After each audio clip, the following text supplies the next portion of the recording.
जब तक हम हथियार को तलवार को चलाएंगे नहीं तब तक हम युद्ध को भी नहीं जीत सकते। ఎప్పటి వరకైతే మనం ఆ ఖడ్గాన్ని మనము ఉపయోగించలేకుండా మనము ఉన్నంత కాలము ఆ యుద్ధములో నీవు గెలవలేవు। हमारे पास दो धारी तलवार हमारे पास परमेश्वर ने दी है।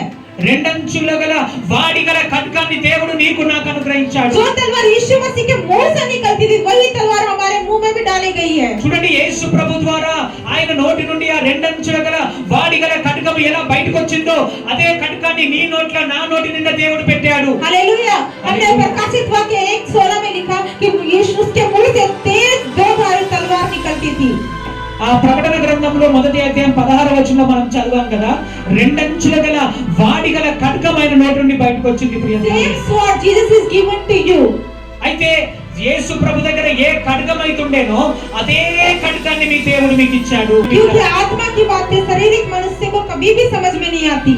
ఎందుకంటే శారీరక స్వభావం గల వారికి ఆత్మ సంబంధమైనటువంటి విషయాలు అర్థం కావండి। परमेश्वर यहोवा ने हाथ बढ़ाकर उसके मुंह को छुआ और कहा मैंने मेरे वचन को तेरे मुंह में डाले हैं। చూడండి ఇక్కడ దేవుని వాక్యం ఏమని సెలవిస్తున్నారంటే, అప్పుడు యెహోవా చేయి చాపి నా నోరు ముట్టి ఇలాగు సెలవిచ్చును, ఇదిగో నేను నీ నోట నా మాటలు ఉంచి ఉన్నాను। Hallelujah hallelujah. कहां पर वचन डाले हैं? ఇక్కడ వాక్యం ఎక్కడ పెట్టాడండి చెప్పండి, అందరూ మాట్లాడండి। वो वचन क्या है? ఆ వాక్యం ఏంటి? वो तेज दो धारी तलवार है जो परमेश्वर ने हमारे मुंह में रखी है। అది రెండంచులు గల వాడి గల ఖడ్గము, ఆ వాక్యము దేవుడు మన నోటి నుండి ఉంచాడు ప్రియ దేవుని బిడ్డలారా। कई लोग क्या समझते हैं ये बाइबल हथियार है। చూడండి చాలా మంది ఏమనుకుంటారంటే ఈ బైబిలు ఖడ్గం అనుకుంటారు ప్రియ దేవుని బిడ్డలారా। जब दुष्टात्मा आते तो दुष्टात्मा जा गो जा सब जगह वो बाइबल लगाएंगे। చాలా మంది ఏం చేస్తారంటే ఎవరైనా చీకటి శక్తులతో సాతాను బంధకాల్లో ఉన్నప్పుడు ఈ బైబిల్ ఇదే ఖడ్గం అనుకొని దీంతో జా పో సాతానా పో అని ఇట్లా కొడతారండి। वो बाइबल पढ़ने से कुछ नहीं होगा। ఈ బైబిల్ తో కొట్టినట్లయితే ఏం పోదండి అక్కడ బాగా।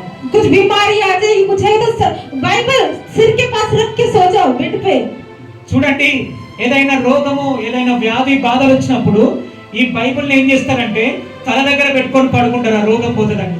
जब तक ये वचन आपके मुंह के अंदर नहीं जाएगा तब तक वो आपके जीवन में काम नहीं करेगा। ఎప్పుడైతే ఈ వాక్యము నీ నోట్లోకి వెళ్ళదో అప్పుడు మరి అప్పటి వరకు నీ జీవితంలో కార్యము జరగదు। ये परमेश्वर ने हमें दिए इसे पढ़ने के लिए, ये हमारे अंदर हृदय में बस रखने के लिए परमेश्वर ने दी ताकि हमें इसका इस्तेमाल कर सके, ना कि इसके द्वारा दुष्ट आत्मा निकाले। చూడండి దేవుడు ఈ పరిశుద్ధ గ్రంథాన్ని మనకి ఎందుకు ఇచ్చాడంటే దీన్ని మన హృదయంలో మరి భద్రపరుచుకొని దీన్ని ఉపయోగించడానికి దేవుడు మనకి పరిశుద్ధ గ్రంథాన్ని ఇచ్చాడు। కానీ దీంతో మరి ఈ బైబిల్తో దయ్యాలు వెలగొట్టడానికి రోగాలు వెలగొట్టడానికి కాదు ప్రియ దేవుడు। परमेश्वर का वचन में लिखा है मरकस 16:17 में विश्वासी के द्वारा लिखा, बाइबल के द्वारा नहीं लिखा। చూడండి మార్కు సువార్త 16వ అధ్యాయం 17వ వచనంలో రాసుంది ఈ బైబిల్ ద్వారా కార్యాలు జరుగుతాయని రాసిలేదు, కానీ నమ్మినటువంటి ప్రతి విశ్వాసి ద్వారా ఈ సూచక క్రియలు జరుగుతాయని అక్కడ రాసుంది। इसलिए शैतान ने विश्वासियों की आंखों को अंधा कर दिया, अन्य जातियों को नहीं विश्वासियों की आंखों को भी अंधा कर दिया ताकि वो सत्य को ना जाने, क्योंकि जानता सत्य अगर ये जान जाएंगे तो ये हर एक बंधन से आजाद हो जाएंगे। అందుకే అపవాదిగాడు ప్రతి విశ్వాసి యొక్క మనోనేత్రములకు గుడ్డితనాన్ని కలిగించాడు।